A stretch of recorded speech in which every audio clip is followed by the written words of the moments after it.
ang layunin ko lang naman dito yung makatulong, hindi para makaperwisyo. Pero ganun talaga, tatanggapin ko yung persecution na walang problema kung ako'y pinapersecute. Ako na-involved dyan sa kahit anumang illegal na aktibidades. Hindi po tayo naging kriminal o hindi po tayo na-involved kahit po hold-upan o kung ano man. Isa ka sa mga nagdala ng Hello, magandang araw mga kababayan. Content na naman tayo dun sa mga tatakbo, di ba? Hashtag FLM 2022. Ngayon, ang aking re-reakan si Ma'am Leni Robredo. So, play natin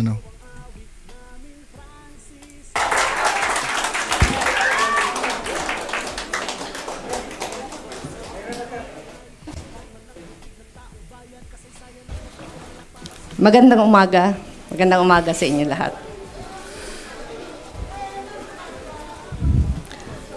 Puno ng taimtim na pagninilay ang mga nakaraang araw.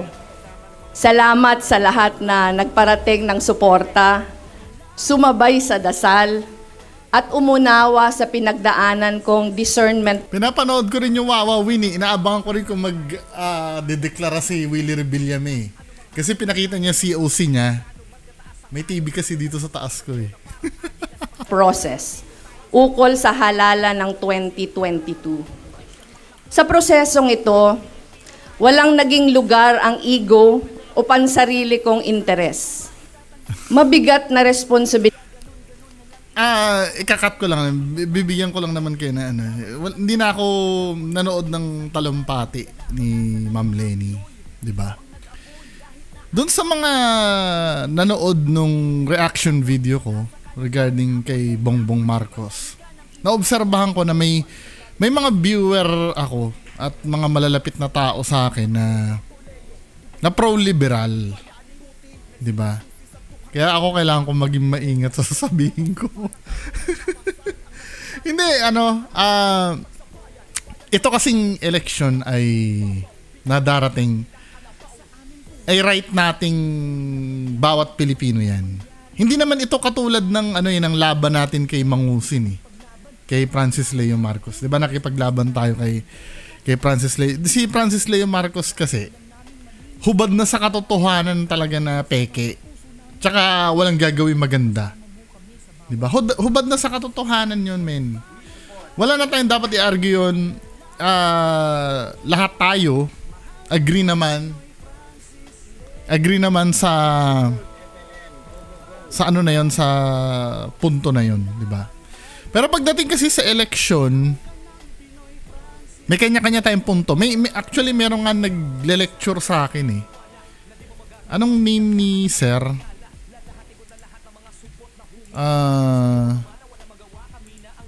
Appreciate ko naman to yung kaya nga sinabi ko kahapon, di ba? Siguro kahapon ba isang araw yung nireakan ko si Bongbong Marcos?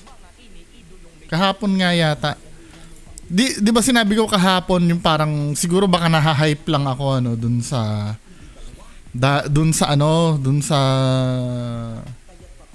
pagka-trending nung pagdeklara ni Bongbong Marcos. Di ba?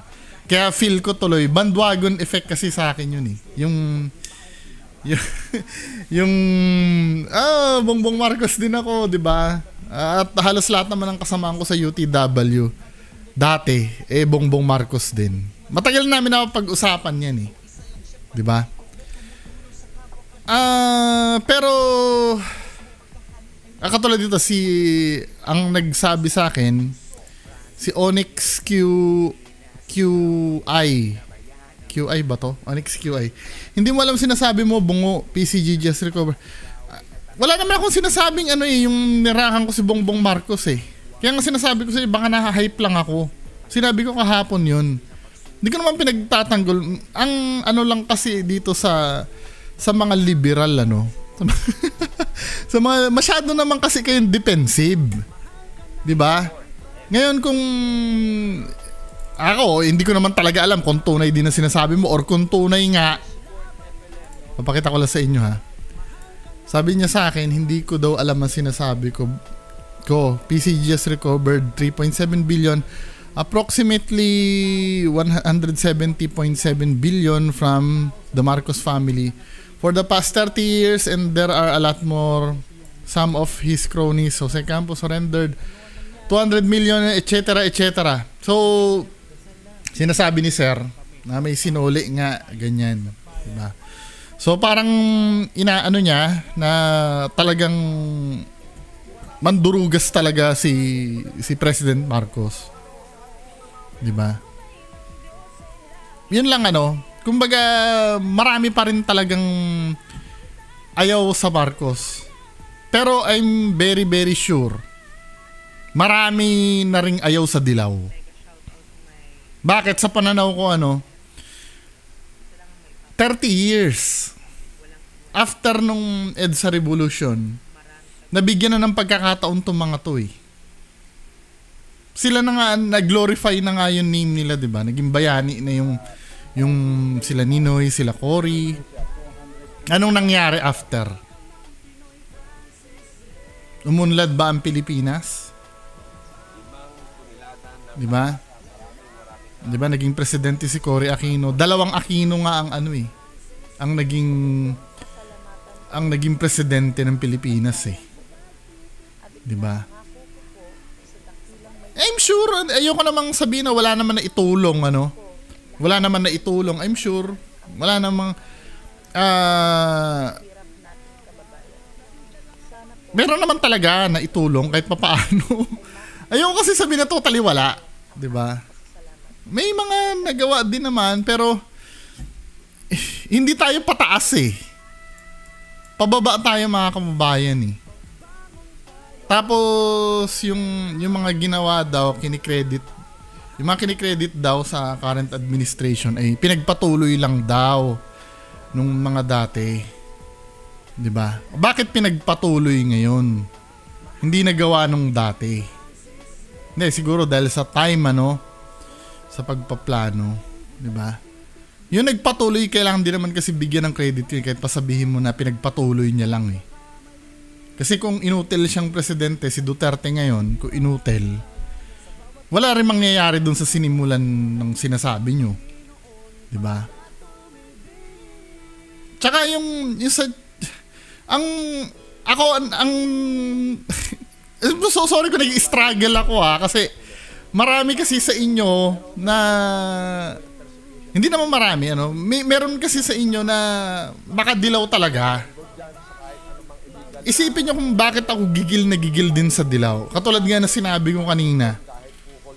30 years. Ito opinion ko rin lang kung babasagin nyo ko at makokontra nyo ako ng facts nyo, or kung mali man ang masasabi ko, kung makokontra nyo man, sige, welcome mo ko kayo. Diba? Hindi naman katulad kayo, I believe naman, hindi naman kayo katulad ng mga Normanians na, o kaya mga Nostranatics na sasabihin nyo agad na tanggalin mo maskara mo, yung walang kwentang hindi katulad nito ni Sir Onyx Q.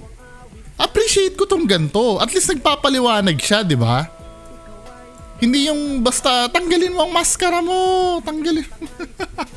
Hindi ganoon. Alam ko naman na kung may ibabasag kayo sa sasabihin ko, di i-comment nyo lang sa baba. Siyempre, baka makumbinsin nyo din naman ako na hindi magalit sa Dilaw. Ba? Paano hindi ako magagalit sa Dilaw? Para sa akin to 30 years, dalawang Aquino yung umupo. 'Di ba? Si Fidel B. Ramos, 'di ba, tumalikod din kay Marcos 'yon. Mga kumontra sa Marcos Sino pa bang yung presidente? O yun na nga, dalawang Dilaw Ba't wala tayong improvement na nahita after nung dalawang yun? Di ba? Ako, ramdam ko, ewan ko doon sa mga taga-ibang bansa. Kung matagal na kayo sa ibang bansa, hindi ko naman kayo masisi kung ang tingin nyo kasi, nahawakan kasi nila yung media nun Hindi nyo kasi alam yung feeling ng nakatira dito sa Pilipinas. Noon during that time nung nila Noynoy, 'di ba? Parang kumpara dun sa nangyari nung Naging si Duterte na yung ano. I'm so sorry kung nag-i-struggle ako ha. Ayoko kasi makasakit ng damdamin. Pero sasabihin ko, wala kayong magagawa kasi ito kasi yung ano ito kasi yung paniniwala ko eh. 'Di ba? Ilang ako mula pagkalaki ko dinoktrinahan na ako na bayani talaga sila Ninoy, sila Cory Aquino. Na ang isip ko noon talagang malupit si Marcos noon eh. Sa totoo lang, during kindergarten, grade 1, grade 2, lahat kami, halos isumpa namin si Marcos dun sa school namin. Diba? Pagka pinapasulat kami, sino ang pasimuno ng batas militar. Pero never ipinaliwanag kung bakit nag-declare ng martial law. Diba? Ilan ang namatay noon na ano, hindi naman pinaliwanag kung sino talaga yung mga namatay na yon. Mga rebelde ba yon? Or ano? Kasi ano bias eh. Parang ano yun ang interpretasyon ko ano, kung mapapaliwanagan nyo naman ako, di okay lang naman, 'di ba? Pero ako talaga hate ko talagang dila ko. I'm so sorry. Magalit na yung magalit sa akin kasi nakikita ko kasi yung kahipokritohan eh. Nag-start yung problem sa West Philippine Sea during time nila eh. Tapos makasisi kay Duterte na ibenta yung isla daw. Si Duterte daw nagbenta ng isla sa West Philippine Sea. That is bullshit. 'Di ba? Mag-research muna kayo. Bago after nung panahon kasi ni Noynoy, ito yung madalas kong kinukwento eh. Panahon ni Noynoy, kahit i-search nyo dito sa YouTube, inutusan niya si Trillanes ng mag-back channel sa China. Regarding, ang rumor, bagamat wala namang, hindi niya na-disclose ko anong pinag-usapan dun eh. Ang rumor daw, nagkabentahan ng isla dun. Doon sa China. Yung panahon yung pinapunta si Trillanes sa China nang unannounced. So finailan siya, sinampaan siya ng kaso na treason. 'Di ba? Dahil doon. Pero pinawalang sala siya ng ombudsman. Pinawalang sala siya ng ombudsman na appointee ni Noynoy. Hindi ang ground sana lack of evidence hindi lack of evidence. Ang dahilan kung bakit siya pinawalang sala, wala naman daw kasing nangyaring gera. Yun ang i-research nyo. Bibigyan ko ng freedom. Tinatanungan ni Enrillian kung anong hindi talaga sabihin ni Trillanes kung anong pinag-usapan nila dun eh. Tapos ito pa. Alam nyo ba na yung pinatag na bundok sa Zambales ba? Na pinantambak sa West Philippine Sea ay panahon ni Noynoy nangyari yun.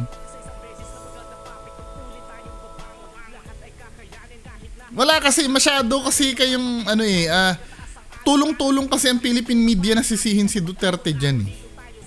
'Di ba? Pero nakikita ko din naman minsan masyado ng ass-kisser si Duterte. Real talk lang sa mga kaibigan kong DDS minsan nakikita ko din naman si Duterte masyadong may point na may pagka-ass-kisser na sa China eh. Masyado siyang maglumuhod sa China rin minsan eh. Yung hindi ko alam kung pinapadama niya lang whatever yung reason ni Duterte hindi ko alam kung pinapadama niya lang talaga yung Chinese para mahalin siya uli. Kasi mga kababayan nung panahon ni Noynoy, only water cannon ang mga mangingisda natin sa West Philippine Sea. Nung naupo si Duterte kahit papaano nakakapunta na doon, although na may pagharang-harang pa rin na konti. Nasa step na tayo ng papunta na pwede na mangisda doon. Naha-highlight lang talaga kapag nagkakaroon ng problema na hindi naman sa panahon ni Duterte lang nangyari yung problema niyan. Pag pupunta yung mangingisda natin sa West Philippine Sea. Ginagawang issue, napapansin nyo kapag may parating na election, lagi nagiging issue yung West Philippine Sea. Ang mga pasimuno sila Jokno, sila kung sino-sino, yung may nag-file pa ng writ of kalikasan, etc. yan eh. na inano ng, ito yung pagkakaalam ko ha, nag-file ng writ of kalikasan sa Supreme Court si Jokno, si Ngipin, si Shell Jokno, nagmarunong na nire-represent niya daw yung mga mangingisda na hindi pala alam nung mangingisda na nire-represent sila, kaya nabasura. Bigyan lang natin ng dati sinusundan ko to nung pro Duterte keyboard warrior pa ako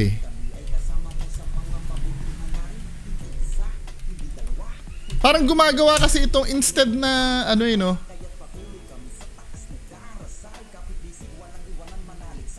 whatever that means, medyo nakalimutan ko na rin to. Pwede nyo i-research tong writ of kalikasan na yung kay Shell Jokno na na-dismiss.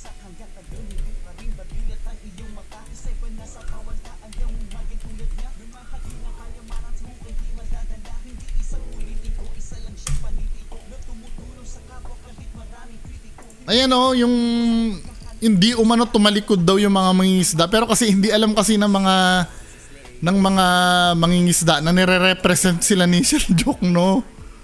Nag-flip-flop. Ayan kasi during this time tatakbo to ng ay hindi, tapos na pala. July 10, 2019. Yan, basahin nyo na lang ito mga kababayan kasi 8 diretso to dati diba? Tapos ito pa, hindi sila nakakatulong men. Naalala nyo yung mga early days ng ng pandemya, yung may sundalo na binarel na may warsyak daw na nabidyohan. Pinagtanggol nila yun, ginawa nila ng monumento yun. Diba? Pati yung si Kian na although naniniwala naman ako na talaga ni rub out yung si Kian, yung bata, pinagbintangan na drug runner. Masyado nilang sinensationalize yun Halos gawin na nga nilang santo si Kian Maibala lang sa presidente na kung tutuusin naman natin, nangyayari naman na yan noon pa. Bigla na lang sila naging concern sa mga sinasalvage nung si Duterte na nakaupo. Diba? Bibigyan ko kayo ng sa panunungkulan ni Duterte. Mag-comment kayo sa akin ng pinapatay na ni Duterte under sa term ni Duterte under sa term ni Duterte as president. Magbigay kayo sa akin ng name na pinapatay na ni Duterte na kilalang kritiko niya. Yung kilala Hindi, pwede kasing mangyari may palabasin kayo na pinapatay niya kasi yan ay writer sa newspaper na hindi kilala. Minsan kasi ganun si radio announcer sa isang radyo na hindi kilala, pinapatay ni Duterte na. Ba't naman kung papatay din lang naman yung kilala na, 'di ba? Magbigay kayo sa akin ng name. Masyado kasing Masyado kasing ayaw ko lang Talagang ayoko talaga sa dilaw, in short. Masyado kasi silang para sa akin paepal. Tsaka nag-uumapaw talaga ang kaplastikan para sa akin pag nagsasalita sila. Lagi ko sinasabi yung para sa akin dahil opinion ko yun. Karamihan ng nadadala lang sa dilaw, bagamat hindi naman lahat, karamihan ng nadadala sa dilaw yung mga kabataan ngayon. 'Di ba? Yung akala mo napakagaling. 'Di ba? Yung akala mo talagang sila, lalaban talaga ng patayan, makapagsalita. 'Di ba? Hindi ko naman sinasabi na lahat ng ginagawa ng dilaw ay mali. Majority lang talaga sa mga galawan nila talagang trapong-trapo lang talaga. Katulad niyang pagpapauso na naman ng pink yung pink ribbon na yan. Pakita ko sa inyo Ayan yung nagsasabi, it's not about the color. No, talagang sa kulay yan. Talagang dilaw. Hindi kasi wag yung hindi sa kulay yan, hindi sa kulay. No, sa kulay. Sino ba mga kakampi niya? Mga dilaw din naman na lang yan, salita na dahil wasak na kasi ang branding ng dilaw. Kaya hindi nyo masabing dilaw. Paano kung talagang namamayani pa rin yan at bayaning-bayani pa rin ang tingin ng 100% Pilipino kila Ninoy at Noynoy? Baka sabihin nyo, dilaw talaga yan. Nahihiya, kahit kayo sa inyo mga supporter ng dilaw, nahihiya na rin kayo na i-declare talagang dilaw. Pero in reality, lahat ng sinusuportahan nyo, sila Jokno, yan, si Lenny, si Mar Rojas, mga dilaw naman lahat yun. Ito sasabihin nyo, it's not about the color. Hindi, talagang kulay talaga. Bakit may sinuportahan na ba kayo maliban sa dilaw? 'Di ba? Kahit kayo mismo kinahihiyan nyo sa sarili nyo na dilaw eh. Kung may pride kayo na iboto to si Ma'am Lenny, huwag nyo papalitan ng kulay nyo. 'Di ba? Yung mga nag-comment sa akin, hindi ko kayo inaaway ha. Yung mga nag-comment sa akin na hindi about sa kulay yan. Sino pa ang ibang sinusuportahan nyo maliban kay Lenny? 95% dilaw din yan.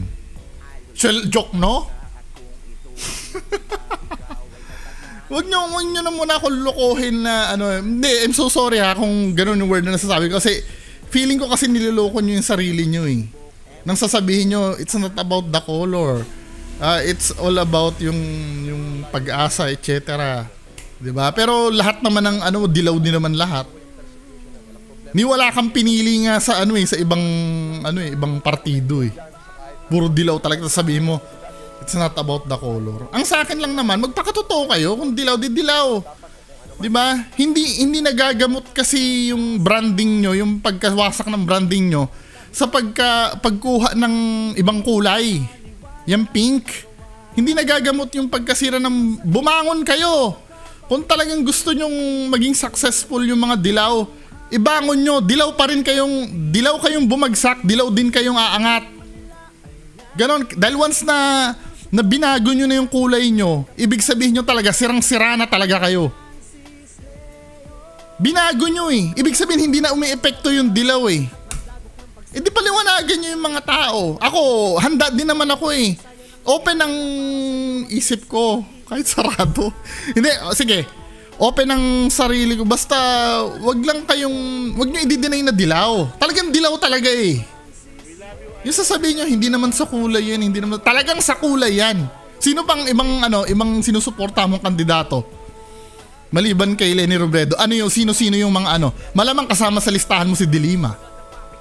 Si Gutok kasama. Shell Jokno. Hilbay. Malamang kasama sa kandidato. Tapos sabihin mo, it's not about the color. No. Diba? Yang ako para sa akin, deception tong ginagawa nito eh. Yung magpapauso ng kulay na pink. Sa akin, deception niya. Alam niyo kung bakit?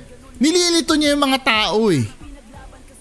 Kasi kilalang kilala alam kasi nila na hindi sila iboboto pag nagdilaw-dilaw pa sila.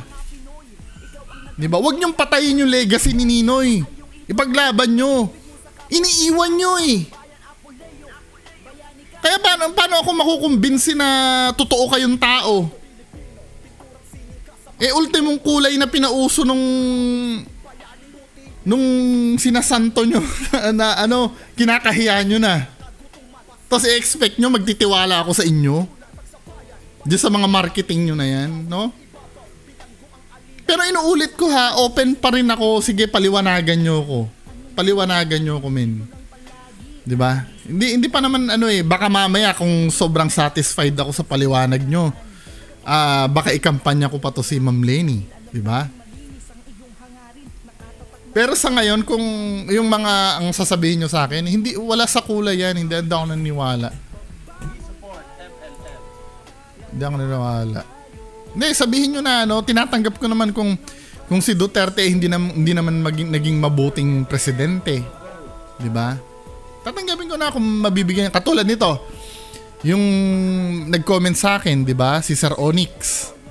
Sinabi niya, mali ka, hindi mo alam ang sinasabi mo, bungo, ang mga Marcos ay gano'n. Sige, tatanggapin ko yun.